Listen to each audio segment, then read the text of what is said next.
आइए कुछ 10 से 15 क्वेश्चन बच गए हैं, उसको ख़त्म करते हैं। What shall be pressure head on a liquid of the specific gravity 0.8। कह रहे हैं कि what shall be pressure head, मैंने प्रेशर हेड क्या होगा ऑफ लिक्विड का, ऑफ स्पेसिफिक ग्रेविटी इतना दिया हुआ है, मतलब प्रेशर हेड पूछ रहा है आपसे और स्पेसिफिक ग्रेविटी इतना दिया हुआ है। For pressure head of the 100 metre of water, I mean आपको वाटर में ऑयल में कंपेयर करना है। तो इसको हम इस फार्मूला पे नहीं बनाएंगे, हम बनाएंगे अपने तरफ से एक रो, मतलब स्पेसिफिक ग्रेविटी ऊँची है एस है ना, तो S1 H1 बराबर में S2 H2। तो स्पेसिफिक ग्रेविटी दिया तो स्पेसिफिक ग्रेविटी से हम क्यों ना काम कर लें, कहाँ इधर उधर घुरा रहे हैं। तो यहाँ पे जैसे डेंसिटी दिया हुआ है ना, डेंसिटी उसको हटा दीजिए, डेंसिटी को हटा दीजिए, यहाँ फार्मूला को हटा दीजिए, डायरेक्टली फार्मूला लगाइए। स्पेसिफिक ग्रेविटी दिया है तो S1 स्पेसिफिक ग्रेविटी S1 बराबर में S2 का है कि दो का है वो ओएल है। अब एक को हमको पूछा है कि वाटर है, उसमें से हेड पूछा है, प्रेशर हेड मैंने कितना एच है। तो देखिए S1 H1 बराबर में S2 H2, ये फार्मूला हो गया। ध्यान लगाइए कि अगर भाई जब इस तरह का क्वेश्चन आएगा तो S1 H1 बराबर में S2 H2, ये फार्मूला याद होना चाहिए। तो आपको देखिए स्पेसिफिक ग्रेविटी ऑफ ऑयल कितना है 0.8 है। अब H1, तो H1 किसका ऑयल का, तो हमसे पूछ रहा है प्रेशर हेड, कुछ पूछ रहा है what the pressure head of liquid specific gravity, हाँ लिक्विड, तो स्पेसिफिक ग्रेविटी दिया हुआ है ऑयल का और उसी का प्रेशर हेड पूछ रहा है। तो S1 H1, तो S1 specific gravity of liquid वहाँ पे पुट कर दीजिए जो ऑयल का है, उसके बाद H1 लिख दीजिए, फिर बराबर में 1। तो स्पेसिफिक ग्रेविटी ऑफ वाटर कितना होता है 1 होता है, मल्टीपल में कितना है 100 है, तो 100 है तो 100 लिख दिए। और उसके बाद कुछ H1 बराबर, तो H1 बराबर H1 यहाँ था और 100 था, तो 100 बटा कुछ हो जाएगा 0.8, तो 100 बटा 0.8 होगा। तो यहाँ से देखिए 125 आ जाएगा, काट कूट कर देख लीजिए, आराम से आ जाएंगे। अगला क्वेश्चन, एक क्वेश्चन को हम डील कर चुके थे कि मिली बार होता है। अगला क्वेश्चन है the pressure in metre of oil, वही pressure in metre in oil, pressure पूछ रहा है, स्पेसिफिक ग्रेविटी दिया है, इक्विवेलेंट 80 मीटर है वाटर, तो वाटर इतना दिया हुआ है। तो आप इससे को भी डायरेक्ट वैसे निकालिए, कौन सा फार्मूला से, स्पेसिफिक ग्रेविटी दिया है तो S1 H1 बराबर में S2 H2, इससे निकालिए। और निकालने के बाद आपको किसका दिया हुआ है ऑयल का, तो ऑयल का 0.8 पुट कीजिए और मल्टीपल में H1 लिख दीजिए और बराबर में S2 H2। तो H2 दिया हुआ है आपको, H1 निकालना है, तो H2 वही 80 हो गया और स्पेसिफिक ग्रेविटी ऑफ ऑयल कितना होता है 1 हो जाता है।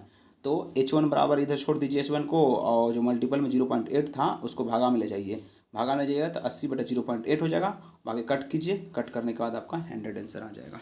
अब आगे बढ़ते हैं। कह रहा है कि the position of centre pressure on a plane surface immersed vertically, statics mass of fluid always below the centre of gravity, always below the centre of gravity. कह रहा है ना position centre of pressure plane surface immersed, plane surface emerge vertically emerge हो रहा है, statics mass of fluid always below the centre of pressure, centre of pressure के direct below हो जाता है। ओके, आगे चलते हैं। Rise the liquid manometer give gives pressure head that point, कहने का मतलब the rise liquid manometer, manometer liquid light कर रहा है, gives pressure head that point, pressure head जहाँ पर रहता है वहीं पर राइज करता है। आगे चलिए, the distance centre of pressure from the surface of liquid. अब देखिए सेंटर ऑफ प्रेशर से पूछ रहा है, तो सेंटर ऑफ प्रेशर किस पे डिपेंड करता है, वो कह रहा है कि the distance centre of pressure, the distance centre of pressure of the surface of liquid, density of liquid, मैंने किस पे डिपेंड करता है किस पे डिपेंड नहीं करता। सेंटर ऑफ प्रेशर का फॉर्मूला आप जानते होंगे कि H बार प्लस IG AH बार हो जाता है, मैंने IG साइन स्क्वायर थीटा बटा AH बार प्लस H बार फार्मूला ये होता है, लेकिन यहाँ शॉर्ट फार्मूला लिखा हुआ है H बार प्लस IG AH बार, और हम लोग कैसे याद किए हैं IG AH बार प्लस में H बार, ऐसे याद किए हैं। ठीक है, तो आपको बोला जाए तो इसमें देखिए कुछ है, इसमें है कुछ ही पूछा है, pressure of the surface tension of the density, density इसमें है फार्मूला में कहीं भी नहीं है। तो आपको सेंटर ऑफ प्रेशर डेंसिटी पर डिपेंड नहीं करता है। और कहीं भी कोई चीज़ को पूछा जाएगा डिपेंड करता है, तो आपको सबसे पहले उसका फार्मूला याद कीजिए और फार्मूला से पुट कीजिए और देखिए कि उसमें है वो चीज़, अगर है तो डिपेंड करता है, नहीं है तो नहीं डिपेंड करता है, जैसा कि इसमें डेंसिटी नहीं है तो नहीं डिपेंड करता है। ओके, आगे बढ़ते हैं। अब देखिए एक क्वेश्चन है, आपको याद भी रहेगा सेंटर ऑफ प्रेशर ना, फिर भी गड़बड़ हो जाएगी, इसलिए ये बात जानना जरूरी है। अगर क्वेश्चन में कहीं बोला जाए कि a vertical triangle are which vertex downward, जो वर्टेक्स जो है ना कोना जो नीचे हो जाएगा, तो नीचे हो जाता है तो x/2 हो जाता है ट्रायंगल का। अगर यही कोना ऊपर रहता है, डाउनवर्ड नहीं बोला, अपवर्ड बोला जाए कि मतलब विथ वर्टेक्स डाउनवर्ड नहीं अपवर्ड बोला जाए, तो इसका क्या हो जाएगा centre of pressure? Centre of pressure हो जाएगा, क्या होगा सेंटर ऑफ प्रेशर क्या होगा वो बताइए हमको, 3x/4 हो जाएगा। अगर ट्रायंगल रहेगा तो 3x/4 होगा, वही बोल दे कि वर्टेक्स डाउनवर्ड तो x/2 हो जाएगा। आंसर इसका सेंटर ऑफ प्रेशर पूछ सकता है कि ट्रायंगल का कि वर्टेक्स डाउनवर्ड तो x/2 और वर्टेक्स अपवर्ड 3x/4। ओके, आगे बढ़ते हैं। The pressure which measured with reference of absolute zero pressure, the pressure which measured the reference of absolute zero pressure, कहाँ से absolute जीरो प्रेशर तक, absolute pressure, okay absolute zero pressure, absolute the pressure which measured which reference of absolute zero pressure is absolute pressure. Okay, आगे चलते हैं। The centre of pressure vertically emerged surface always below the centre of gravity of the area by distance Ig/x बार। कह रहा है ना कि centre of pressure, जो centre of pressure का फॉर्मूला होता है ना, वही centre of pressure vertically emerge, जो वर्टिकली इमर्ज है surface always below the centre of gravity, centre of gravity का बिलो है, एरिया डिस्टेंस Ig/x बार, Ig/x बार हो जाएगा इस कंडीशन में।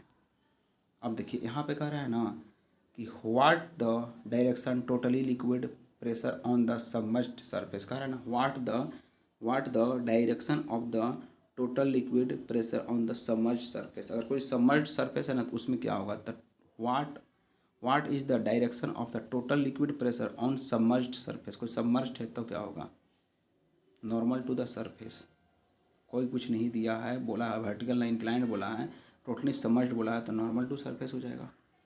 ओके, अब देखते हैं। The atmospheric pressure head of water is, कितना होता है atmospheric pressure head of water, हाँ वाटर का पूछता है तो 10.3 हो जाता है। देखिए ऐसे एटमॉस्फेरिक पूछा है तो पारा का 76 सेंटीमीटर होगा, 760 mm में हो जाएगा, और 10.3 वाटर में होगा। I mean atmospheric pressure water का पूछा था 10.3 मीटर में हो जाएगा, 1 बार हो जाता है 25 पास्कल हो जाता है। कौन कौन होता है, 76 सेंटीमीटर Hg के लिए, 760 mm Hg के लिए, 10.3 वाटर के लिए, 1 बार हो जाता है 10 पास्कल में हो जाता है, 10 पास्कल में आता है atmospheric pressure. Okay, the maximum compressive force in a gravity dam exist at the toy when reservoir full, at the toy हो जाता है डैम में। A maximum compressive force gravity dam exist at the toy. The ratio of pressure head point A and be located, अच्छा कह रहा है pressure head का ratio पूछ रहा है, the pressure head between the A और बी लोकेटेड 0.5 मीटर एंड इतना respectively below the constant level of water tank, pressure A और बी का। तो एक लिए फॉर्मूला का था ρg(h) और ρg(h2), तो एक होगा 0.5 एक होगा इतना, तो ρg से ρg कट गया और 0.5 0.2 बच गया, तो 1/4 आंसर हो जाएगा इसका। तो आप समझिए कि प्रेशर पूछेगा आपसे ना कि द प्रेशर रेशियो, तो P1 और P2 का रेशियो पूछ रहा है, तो P1 और P2 का रेशियो पूछा है तो दोनों का P1/P2 कीजिए, उसके बाद उसका पुट कीजिए फार्मूला प्रेशर का, पी ए का प्रेशर ρg(h1) पुट कीजिए और ρg(h2) पुट कीजिए, और पुट करने के बाद उसको में जो एच हाइट है उसको पुट कीजिए, उसके बाद प्रेशर का रेशियो पूछा तो प्रेशर का रेशियो दे दीजिए, ऐसे बनाएंगे हम।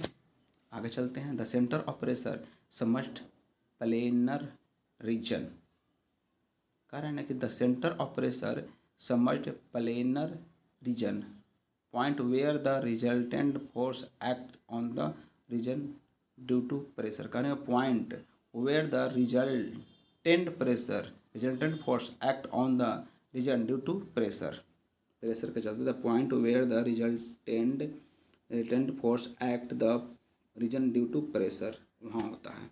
ओके, कह रहा है कि centre pressure submerged planar region point where the resultant force act the region due to pressure. Okay, चलिए आपका वीडियो कंप्लीट हुआ, सो थैंक यू। आज लास्ट वीडियो है, आज के बाद कोई वीडियो नहीं बनेगा, सो